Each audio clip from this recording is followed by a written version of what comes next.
नमस्कार। इस अंक में आप सभी का बहुत बहुत स्वागत है। अनुबंध शिक्षकों को लेकर हिमाचल प्रदेश हाई कोर्ट ने एक महत्वपूर्ण फैसला सुनाते हुए कहा कि जब कर्मचारियों का चयन वैधानिक नियमों के तहत स्वीकृत पदों पर हुआ है और उनका कार्य प्रदर्शन संतोषजनक रहा है तो उन्हें समय पर नियमित ना करना उनके मौलिक अधिकारों का हनन है। मोहिंदर समेत 24 अन्य याचिकाकर्ता को वर्ष 2019 में लोक सेवा आयोग के माध्यम से चयन प्रक्रिया पूरी करने के बाद नवंबर-दिसंबर 2021 में स्कूल में लेक्चरर के पद पर अनुबंध के आधार पर नियुक्त किया गया। प्रदेश सरकार की 2 दिसंबर 2023 की नीति के अनुसार 31 मार्च 2024 तक 2 वर्ष का निरंतर अनुबंध सेवा काल पूरा करने वाले कर्मचारियों को नियमित किया जाना था। याचिकाकर्ताओं ने नवंबर-दिसंबर 2023 में ही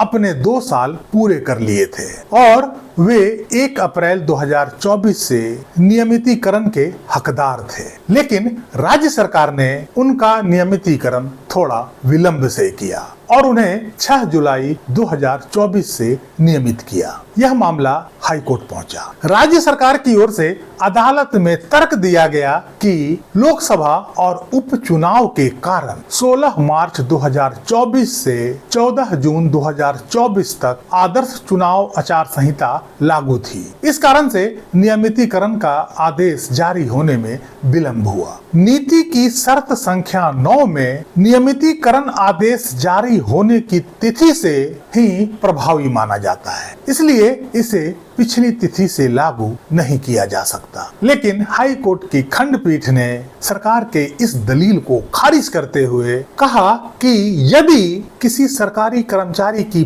पात्रता में कोई संदेह नहीं है तो चुनाव आचार संहिता समाप्त होने के बाद सरकार का यह कर्तव्य बनता है कि वह पुनर्स्थापना के सिद्धांत को लागू करे। सरकार की देरी का नुकसान कर्मचारी को नहीं दिया जा सकता है। हिमाचल प्रदेश हाई कोर्ट ने राज्य के सरकारी स्कूलों में कार्यरत अनुबंध शिक्षकों के मामले में स्पष्ट किया कि प्रशासनिक देरी या चुनाव आचार संहिता का बहाना बनाकर शिक्षकों को उनके मौलिक अधिकारों से वंचित नहीं किया जा सकता है। यदि कोई शिक्षक 2 वर्ष का निरंतर अनुबंध सेवा काल पूरा कर लेता है तो वह उसी तिथि से नियमितीकरण का हकदार बन जाता है। न्यायाधीश विवेक सिंह ठाकुर और न्यायाधीश रंजन शर्मा की खंडपीठ ने कहा कि जब कर्मचारी का चयन वैधानिक नियमों के तहत स्वीकृत पदों पर हुआ है और उनका कार्य प्रदर्शन संतोषजनक रहा है तो उन्हें समय पर नियमित ना करना उनके मौलिक अधिकारों का हनन है। इससे शिक्षकों को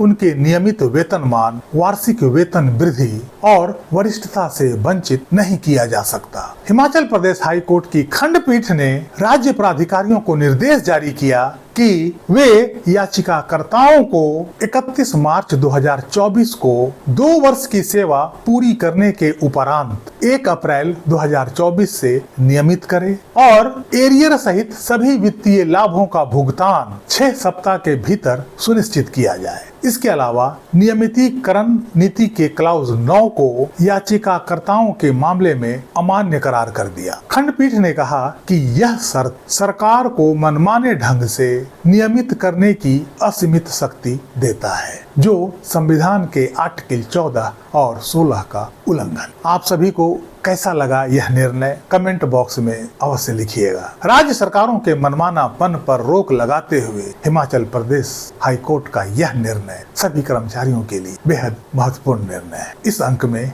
यहीं तक। वीडियो को लाइक कीजिएगा, चैनल को सब्सक्राइब कीजिएगा। मिलते हैं अगले अंक में, तब तक के लिए जय हिंद, वंदे मातरम।